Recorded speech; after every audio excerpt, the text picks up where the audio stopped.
Hi, welcome to DI solutions. Zoho CRMൽ pipeline എങ്ങനെയാണ് create ചെയ്യുന്നതെന്ന് നോക്കാം. ഒരു ഡീൽ മൂവ് ചെയ്യുന്ന ഡിഫറെൻറ്റ് സ്റ്റേജസിൻ്റെ വിഷ്വൽ റെപ്രസെൻറ്റേഷനാണ് പൈപ്പ്ലൈൻ.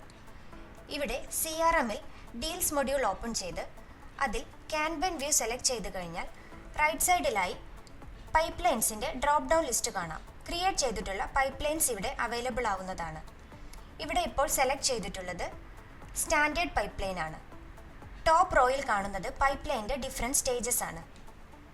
ഓരോ ഡീലിൻ്റെയും കറൻറ്റ് സ്റ്റാറ്റസ് മനസ്സിലാക്കാൻ പൈപ്പ്ലൈൻ ഹെൽപ്പ് ചെയ്യുന്നു.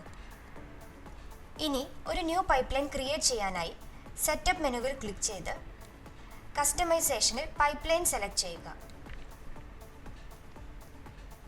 സ്റ്റാൻഡേർഡ് പൈപ്പ്ലൈൻ ആണ് ഇവിടെ കാണുന്നത്. ന്യൂ പൈപ്പ്ലൈൻ ക്രിയേറ്റ് ചെയ്യാനായി റൈറ്റ് സൈഡിലെ ന്യൂ പൈപ്പ്ലൈൻ ബട്ടൺ ക്ലിക്ക് ചെയ്യുക. ഇവിടെ പൈപ്പ്ലൈൻ നെയിം എൻ്റർ ചെയ്യുക.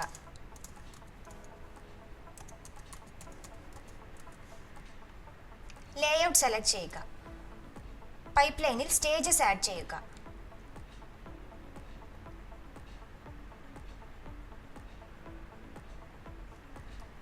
ക്രിയേറ്റ് ന്യൂ ബട്ടൺ ക്ലിക്ക് ചെയ്ത് ന്യൂ സ്റ്റേജസ് ആഡ് ചെയ്യാവുന്നതാണ്. സേവ് ക്ലിക്ക് ചെയ്യുക.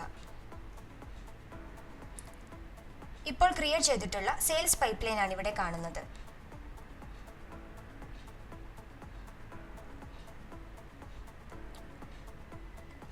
ഡീൽസ് മൊഡ്യൂളിലെ പൈപ്പ്ലൈൻസിലെ ഡ്രോപ്പ് ഡൗൺ ലിസ്റ്റിൽ സെയിൽസ് പൈപ്പ്ലൈൻ ഇപ്പോൾ അവൈലബിൾ ആയിട്ടുണ്ട്.